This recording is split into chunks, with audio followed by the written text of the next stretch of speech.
History is full of brilliant inventions, genius strategies, and groundbreaking ideas that changed the world. But today, we're not talking about any of that. We're diving into the ideas so absurd, so ridiculous, so jaw-droppingly dumb, they should have failed. But somehow, they actually worked. Strap in, because number 1 might just make you lose faith in logic. Number 8. The Roman flaming pig strategy. Our story begins in the blazing heat of ancient warfare, specifically in 275 BC. The Roman army, normally quite good at conquering everything in their path, had hit a snag. Their legions, trained to fight men and siege walls, were suddenly up against war elephants, enormous armored beasts imported from North Africa and Asia by the Seleucids, stomping through soldiers like grapes in a vineyard. These elephants were psychological weapons. Imagine facing a massive armored animal, tusks sharpened, charging through your line while men scream and scatter. Not even the most battle-hardened centurion wanted any part of that. Some desperate Roman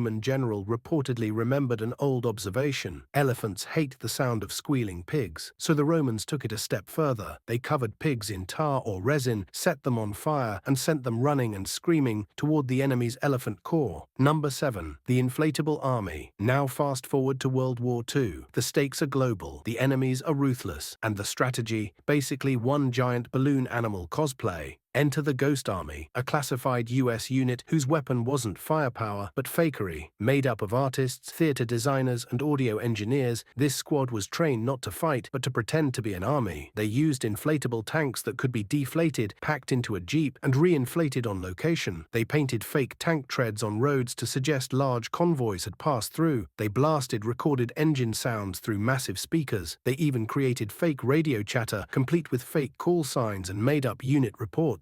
This wasn't a weekend prank, it was war theater, and it worked on a massive scale. Number 6. Operation Paul Bunyan. This is the story of a tree that nearly sparked World War III. The year is 1976. Tensions between North and South Korea are always dangerously high in the demilitarized zone, the DMZ. US soldiers stationed with the UN command are trimming a poplar tree that's obstructing the view between checkpoints. Seems routine, right? Except North Korean troops didn't like the pruning. They attacked the detail and beat 2 US officers to death with axes. Washington was furious, and the world braced for war. But instead of launching a missile strike, the US planned something even more theatrical. Enter Operation Paul Bunyan, possibly the most aggressively over-the-top landscaping mission in history. 3 days later, under the watchful eyes of North Korean snipers, the US rolled in 23 military vehicles, engineers with chainsaws, dozens of heavily armed troops, Cobra helicopters, B-52 bombers in the sky, and even a South Korean Special Forces unit in martial arts gear. Number 5. Using mirrors to sink ships. Time to bust out the sunblock, because this one's about turning sunlight into a death ray. Archimedes, yes, that Archimedes, the Greek math wizard, known for yelling Eureka in the bath, was reportedly behind one of the strangest ancient military tactics ever imagined. During the siege of Syracuse in the 3rd century BC, the Roman navy approached the city with a fleet of wooden ships.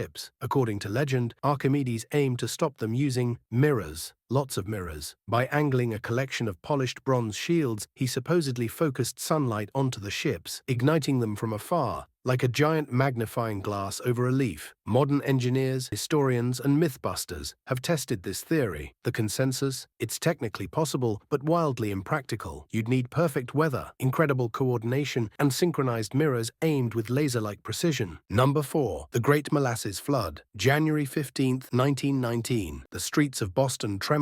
But this wasn't an earthquake or an explosion. Not exactly. This was something stickier, sweeter, much stranger. At 12:40 p.m., a massive storage tank containing 2.3 million gallons of molasses, yes, molasses, burst apart. The tank, owned by the Purity Distilling Company, exploded with the force of a bomb. What followed became known as the Great Molasses Flood. A 25-foot-high wave of dark, gooey syrup surged through the city at 35 miles per hour. It smashed through buildings, ripped foundations from the earth, twisted steel, and tossed train cars like toys. Horses drowned in it, a firehouse was destroyed, people were sucked into the goo and trapped like insects in amber. 21 people died, Over 150 were injured. Survivors said they were unable to breathe, not because of force, but because the air was thick with sugar. Number 3. Operation Acoustic Kitty. Time to talk Cold War espionage. When the CIA wasn't busy toppling governments or inventing invisible ink, they tried something different. They tried to turn a cat into a spy. This was the actual real-life Operation Acoustic Kitty. The plan was simple in the most CIA way possible. Surgically implant a microphone, transmitter, and power supply into a house cat. Then train it to eavesdrop on enemy conversations, specifically Soviet operatives in DC. The idea was that no one would suspect a wandering kitty. It would just stroll up to park benches or open windows while the CIA listened in. Except there were several problems. First, cats are not known for being obedient. Second, they're not known for listening to instructions at all. And third, you can't exactly make a cat sit still during espionage. The very first test involved releasing the cat near a Soviet compound. It got hit by a taxi within 5 minutes. Number 2. The Trojan horse trick. Now let's wind the clock back to the Bronze Age and the tale of Troy. For 10 years, the Greeks laid siege to the city. 10 years. But Troy's walls held, and the Greeks were exhausted, so they tried something new. They packed a group of elite soldiers inside a giant wooden horse and left it outside the gates as a gift. The rest of the army sailed away, or pretended to. The Trojans, believing the war was over and the horse a tribute to the gods, wheeled it inside. That night, the hidden soldiers crept out, opened the gates, and allowed the full Greek army, who had circled back under cover of darkness, to enter and sack the city. It's the oldest gotcha in history. Now, historians still debate whether this story is fact or legend. Some say it may have been a battering ram or siege engine, metaphorically described as a horse. Others think it's pure myth. Number 1. The Berlin Airlift, Food by Sky. And finally, at number 1, the dumbest idea that changed the world. The Berlin Airlift. It was 1948. World War II was over, but the Cold War had begun. The Soviets cut off all ground access to West Berlin, hoping to starve the Allies out and force them to surrender the city. Faced with no food, no fuel, and no options, the Western Allies made a decision that, at the time, sounded completely insane. Let's fly everything they need into the city, non-stop, every day, for as long as it takes. Planes began landing every few minutes, sometimes one every 30 seconds, carrying coal, milk, bread, medicine, even candy. Over 277,000 flights were made. Pilots nicknamed the operation the Candy Bombers, after dropping sweets attached to parachutes for children. All told, over 2.3 million tons of supplies were airlifted in. And here's the kicker. It worked. The people of West Berlin were kept alive, morale soared, and the Soviets, embarrassed and unable to respond without sparking war, lifted the blockade in 1949. So what did we learn from this weird roller coaster through history? Sometimes flaming pigs are more effective than swords.